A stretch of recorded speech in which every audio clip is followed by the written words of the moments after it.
In the last period, we have completed the 8th paragraph of On Seeing Please. In the last period, we have seen his nature.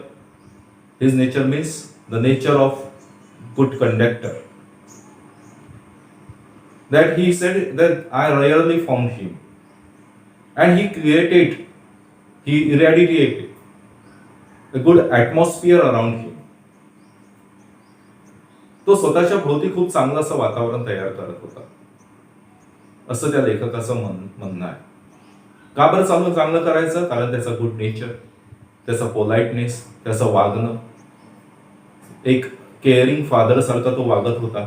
मुलांसोबत, वृद्धांसोबतही तसाच वागत होता की एक चांगला मुलगा, आणि तो त्यांची सेवा करत होता. प्रत्येक पॅसेंजरची तो काळजी घेत होता आणि त्याच्यामुळे त्याच्या गुड बेअरिंग, त्याचं गुड पोलाइटनेस, ह्या सगळ्या गोष्टीमुळे खूप चांगलं असं वातावरण त्या आजूबाजूला तो पसरवत होता. म्हणजे त्याला हे सांगायचं आहे की खूप चांगलं आपण समजा वागलो तर खरोखर आजूबाजूला खूप चांगलं वातावरण तयार होत असते. हे त्याला मागच्या पॅरेग्राफ पर्यंत सांगायचं होतं लेखकाला. याच्या समोर आता काय सांगतात एजी गार्डीनर ते आपण बघूया. Come to the 9th paragraph. What struck me particularly was the ease with which he got through his work. What struck me? What struck me चा अर्थ काय? काय माझ्या लक्षात आलं तर?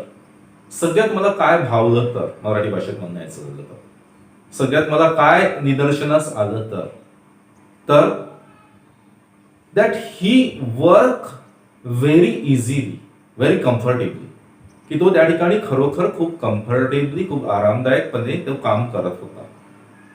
He got through his work. If bad manners are infectious, so also are good manners.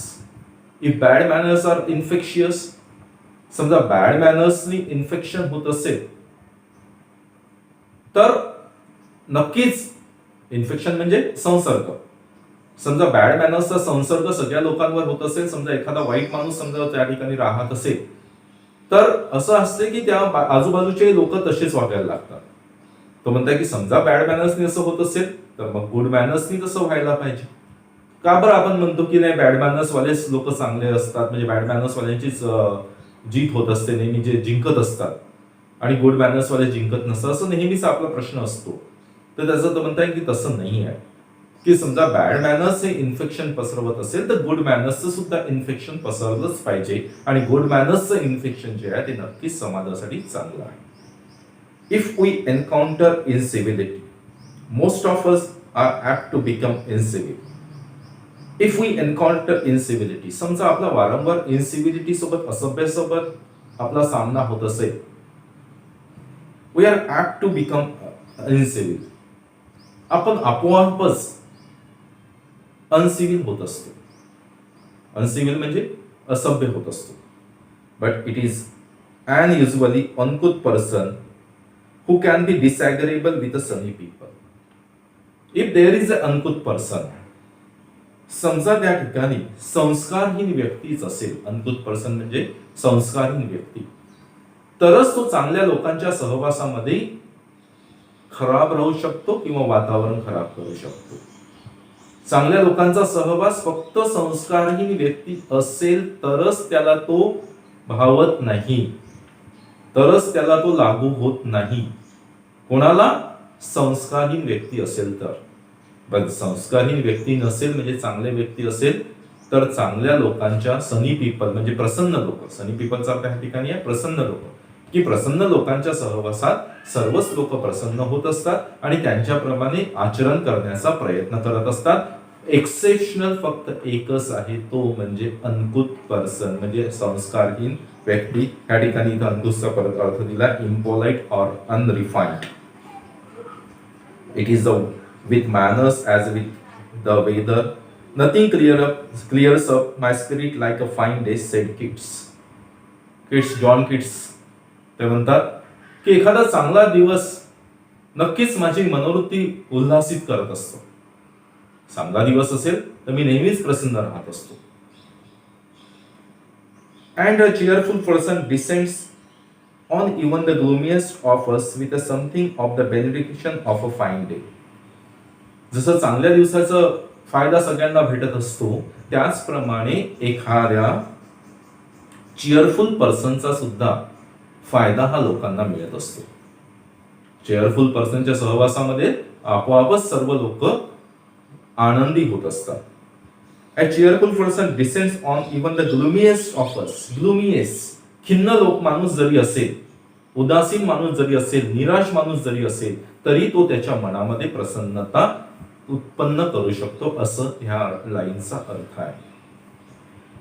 And so it was will also always find whether on the polite conductor's bus and his own civility, his conciliatory address and a good humor bearing infect his passenger. And so the same with the polite conductor's bus, the atmosphere, the ambience of the bus where the polite conductor was, due to his good bearing, due to his kindness, की त्याचं चांगल्या सलोख्याच्या व्यवहारानुसार, his conciliatory address म्हणजे सलोख्याचा व्यवहार, good bearing म्हणजे चांगल्या स्वभावामुळे, his politeness म्हणजे त्याच्या नम्रतेमुळे त्या ठिकाणचं वातावरण हे सगळं चांगलं होत असते. त्या ठिकाणचा लाईनचा अर्थ असाच आहे. And so it was always fine weather. What he creates in the bus? He creates in the bus the fine weather. Fine weather म्हणजे खूप चांगलं असं वातावरण. जसं ज्या ठिकाणी आपल्याकडे हिवाळ्यामध्ये जसं छान असं वातावरण असते, क्लिअर सनी लाईट असतो, छान थंडी हवा असते, त्या दिवशी आपल्याला किती प्रसन्न वाटतं. त्याच प्रकारचं प्रसन्नता, फाईन वेदर ची प्रसन्नता ही त्या बसमध्ये कोणामुळे येत असते? त्या पोलाइट कंडक्टरमुळे येत असते. And on the polite conductors bus and his own civility, त्याची सिव्हिलिटी म्हणजे नम्रता, हिज कॉन्सिलेटरी ॲड्रेस म्हणजे त्याचा सलोख्याचा व्यवहार, हिज गुड ह्युमर बिअरिंग म्हणजे त्याची खेळाडू वृत्ती, अँड इन्फेक्ट हिज पॅसेंजर म्हणजे त्या चांगल्या गोष्टीचं इन्फेक्शन. इन्फेक्शनचा अर्थ आपण आधी पहिलेच पाहिला आहे. संसर्ग त्या पॅसेंजर व त्या प्रवाशांवर होत असतो. In the lightening their spirit, he lighted his own task. In lightening their spirits, त्यांचं मन हलकं करण्यासोबतच तो स्वतःचं लाइटेड हिज ओन टास्क म्हणजे टास्क म्हणजे काम, लाइटेड म्हणजे कमी करणे. स्वतःचं काम सुद्धा तो कमी करत होता. कमी करत होता म्हणजेच हलकं करत होता. हलकं करत होता म्हणजे ते आनंदाने तो करत होता. त्याचं कुठलंही टेन्शन त्याच्यावर वाटत नव्हतं.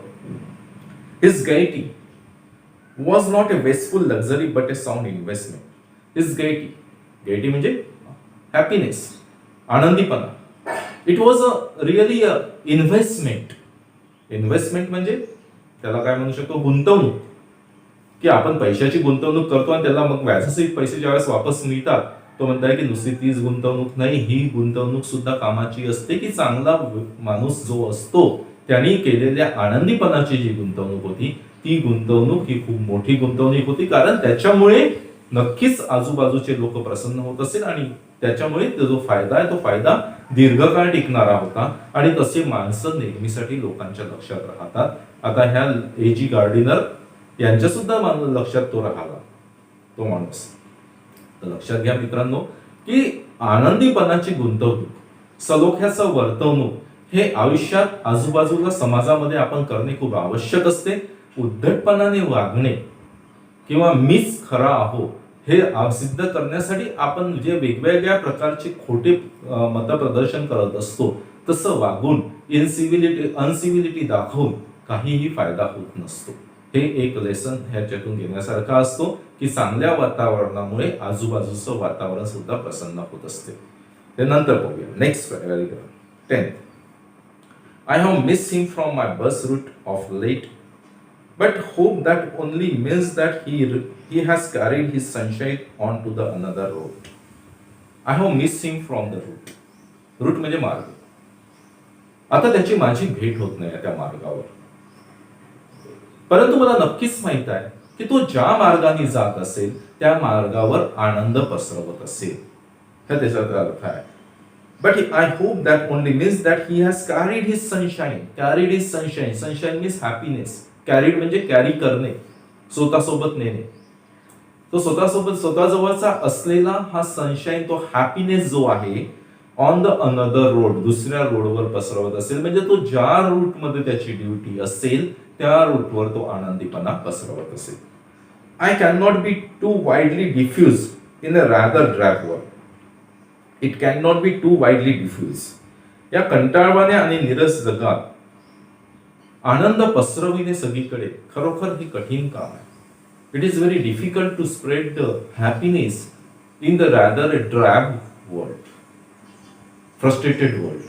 ह्या फ्रस्ट्रेटेड वर्ल्डमध्ये, ह्या नीरस कंटाळ्या जगामध्ये आनंद पसरवणे हे खरोखर खूप कठीण गोष्ट आहे. आणि तो ती गोष्ट खूप आरामात, खूप चांगल्यापणे करत होता. And I make no apologies for writing a panegyric on an unknown bus conductor. Panegyric म्हणजे a speech or a piece of writing to praise someone highly. कुणातरी बद्दल प्रशंसापर, स्तुतीपर लेख लिहिणे, त्याचा अर्थ आहे पॅनेजेरिक. की तो म्हणताय की मला स्तुतीपर लेख लिहिण्यामध्ये कुठलीही कोणाची अपॉलॉजीचा अर्थ आहे माफी मागा अशी वाटत नाही. If a Wordsworth could gather lesson of wisdom from the poor rich gatherer on the lonely moor, I see no reason why a laser paper should not take a lesson in conduct from one who shows how a very modest calling may be dignified a good temper and kindly feeling. If a Wordsworth could get a lesson from a poor rich gatherer म्हणजे जळवा गोळा करणारा, जळवा गोळा करणाऱ्या माणसाकडून समजा Wordsworth एक lesson घेत असेल, ओसाड प्रदेशात राहणारे अशा व्यक्तीकडून समजा वर्ड्सवर्थ लेसन घेत असेल, तर चांगल्या लोकांकडून लेसन घेण्यामध्ये काय हरकत आहे, असं लेखकाचं म्हणणं आहे. I see no reason why laser people should not take a lesson in conduct from one who shows how a very modest calling may be dignified by good temper and kindly feeling. त्याचा अर्थ आहे की सुस्वभावाने, दयाळूपणाने केलेली सेवा सुद्धा सन्माननीय राहू शकते. That who works very kindly, very honestly, who may be the simple people, but his services may be dignified. Why we are not going to agree on this service? की लहान लोकांनी केलेल्या, सुस्वभावाने केलेल्या, दयाळूपणाने केलेल्या कामगिरीबद्दल आपण का बरं त्याला मान्यता किंवा का बरं त्याची प्रशंसा करत नाही, हा खरोखर प्रश्न आहे. तो म्हणतो की जो कोणी चांगला वागत असेल त्याची प्रशंसा आपण करायलाच पाहिजे, त्याचं आचरण आपण करायला पाहिजे. त्याचं म्हणतं की प्रशंसापेक्षा त्याचं म्हणणं आहे की त्याचं अनुकरण, त्याचं आचरण आपण करायला पाहिजे. 11th paragraph, this is the last paragraph of this lesson. It is a matter of general agreement that the war has a chilling effect upon those little everyday civilities of behavior that sweeten the general air. That civilities अर्थ आहे विनम्रता, सभ्यता. We know that even the war can be calmed down. Even the, आता line कडे लक्ष द्या, even the war can be calmed down due to civility or good behavior or good things of the surroundings of the world. जगामध्ये असणारे युद्ध हे सुद्धा चांगल्या आणि सलोख्याच्या व्यवहार, नम्रतेच्या व्यवहारामुळे युद्ध सुद्धा थांबू शकते. इथपर्यंत ताकद आहे. नक्कीच की समोरचा माणूस युद्धासाठी आलाय आणि दोघेही लोक समजा विनम्रतेने एकमेकांसोबत वागत आहे, तर नक्कीच ह्या ठिकाणी युद्ध जे आहे ते युद्धाला चालना देण्यापेक्षा नक्कीच ते विचार करतील की या युद्धामुळे होणारे नुकसान जास्त आहेत, आपण युद्ध थांबवूया. हे कशामुळे होतं? चांगल्या व्यवहारामुळे. We must get those civilities back if we are to make life kindly and tolerable for each other. We must get those civilities back. We get the civilities back. Use the word must. नक्कीच. Must शब्दाचा खूप अर्थ आहे बरं का. Must म्हणजे नक्कीच. आपण नक्कीच आपल्याला सिव्हिलिटीज, शिष्टाचार परत मिळू शकतो. If we are make life kindly and tolerable for each other.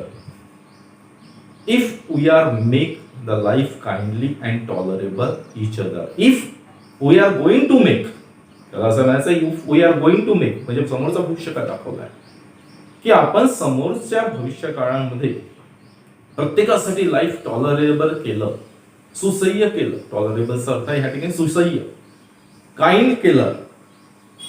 For each other, दयाळूपणाचं वातावरण केलं प्रत्येकासाठी, तर नक्कीच आपण शिष्टाचार ह्या जगात वापस आणू शकतो. या ठिकाणी जी लाईन इफ पासून अर्थ घ्यावा लागतो विद्यार्थी मित्रांनो.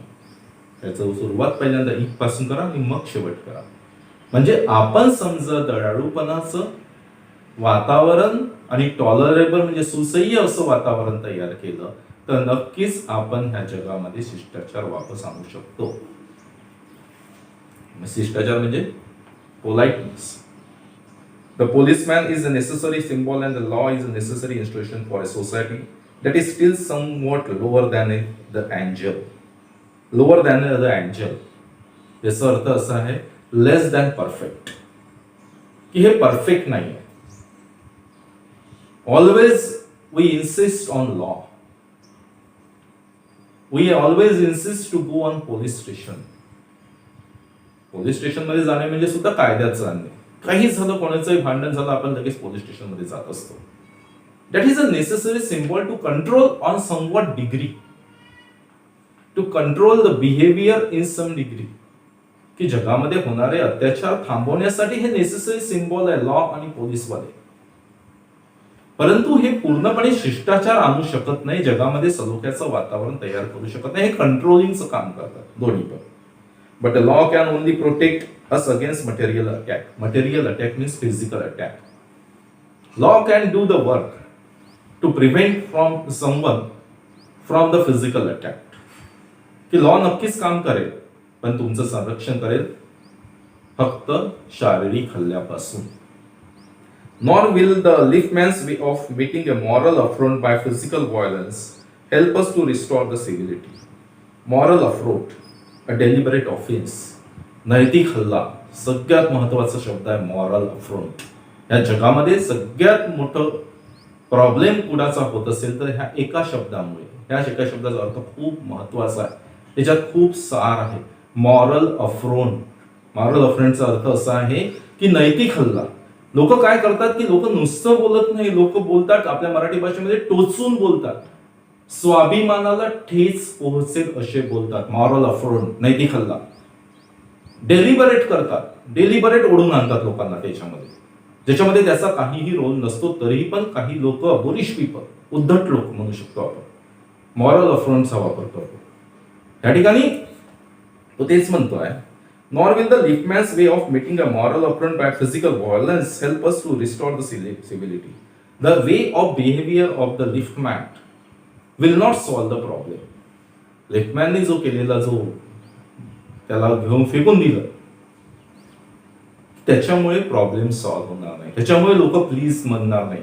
एका ठिकाणी एका साईडला आपण मागे शिकलो की लिफ्टमॅन बद्दल नक्कीच सिम्पॅथी आपल्याला आहे, कारण त्याचा स्वाभिमान दुखावला गेला होता. परंतु दुसऱ्या साईडला तो म्हणतो की that was not the correct way to restore the civility. Civility आणण्यासाठी तो करेक्ट किंवा योग्य असा मार्ग नक्कीच नाही आहे.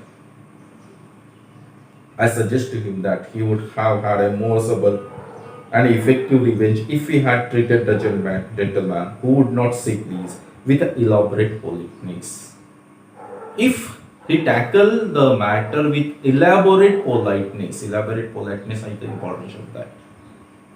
यांनी खरोखर पोलाइटनेस दाखवला असता, with elaborate politeness he would have win, असे म्हणू शकतो आपण.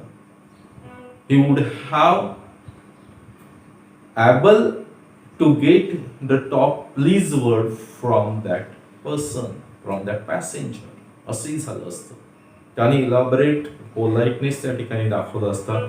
बहुतेक त्या पॅसेंजरने टॉप प्लीज सुद्धा म्हटलेलं असतं, हे सुद्धा त्याचं झालं असतं. he would have had a victory. समोरच्या लाईन मध्ये तेच म्हटलं, he would have had a victory not only over the boor but over himself, and that is a victory that counts. he would have the victory, त्याला नक्कीच victory भेटली असते. Victory म्हणजे विजय. Not over the boor. Boor म्हणजे उद्धट माणूस. त्या उद्धट माणसाच्या विरुद्धच त्याला विक्ट्री मिळाली नसती, विजय झाला नसता, तर त्याचा स्वतःवरही विजय झाला असता. कारण त्याचं इक्विलिब्रियम गेला होता, आणि तो इक्विलिब्रियम तो स्वतःच्या बायकोसोबत ज्यावेळेस शेअर करेल ती गोष्ट त्याच वेळेस वापस मिळेल, असं आपण मागे बघितलेलं आहे. इक्विलिब्रियम म्हणजे बॅलन्स. तो म्हणून तो लेखक म्हणताय की समजा त्याने इलॅबोरेट पोलाइटनेस दाखवला असता तर त्याचा फक्त तो त्याच्याच त्या माणसावरच विजय नसता मिळवला, त्यांनी स्वतःवरही विजय मिळवला असता. कशामुळे? पोलाइटनेसमुळे. आणि त्याचा फायदा त्याला नक्कीच खूप वेळपर्यंत भेटला असता. त्या विक्ट्री दॅट काउंट्स, ती विक्ट्री नेहमीसाठी राहिली असती. The polite man may lose the material advantage but he always has a spiritual victory. एक important line. The polite man may lose the material advantage. Polite माणूस, जो नम्र माणूस असतो, त्याला मटेरियल ॲडव्हान्टेज मिळणार नाही, ह्या जगातले ॲडव्हान्टेज मिळणार नाही. त्याला असं वाटेल की मी बहुतेक हारलेला आहो ह्या समाजापुढे, कारण लोक त्याची टीका टिंगल करू शकतात. But he would get a spiritual advantage. परंतु त्याचा आत्मिक विजय झालेला असतो, आध्यात्मिक विजय झालेला असतो. आपल्या ह्या जगामध्ये वारंवार एक शब्द मला ऐकायला भेटतो की का बरं बेकार लोकांचाच विजय होत असतो. तो बेकार लोकांचा जो विजय असतो, जे लोक व्यवस्थित वागत नाही, जे लोक उद्धट वागत नाही, बेकारचा अर्थ आहे या ठिकाणी उद्धट. का बरं उद्धट लोकांचाच विजय होतो? का बरं नालायक लोकांचाच विजय होतो? का बरं बेकार वागणाऱ्या लोकांसोबतच विजय होतो? त्याचा अर्थ तो नाही आहे. तो त्याचा अर्थ ह्या ठिकाणी दिलाय की त्याचा मटेरियल ॲडव्हान्टेज त्यांना मिळतो, परंतु त्यांचा स्पिरिच्युअल विजय झालेला नसतो. उलट एखादा माणूस प्लीज म्हणताय, सॉरी म्हणताय, त्याच्या व्यवहारात विनम्रता आहे, त्याच्या शब्दामध्ये विनम्रता आहे, त्याचा टोन चांगला आहे, तर त्या माणसाचा विजय हा स्पिरिच्युअल ॲडव्हान्टेज नक्कीच होत असतो. या ठिकाणी पर्सनल रिस्पॉन्ससाठी सुद्धा क्वेश्चन येऊ शकतो, ज्याचा आन्सर राहू शकतो. I comment to the liftman on the story of Chesterfield. चेस्टरफील्डची एक स्टोरी मला सांगावीशी वाटते. कोणाला? त्या लिपमॅनला आणि तुम्हालाही.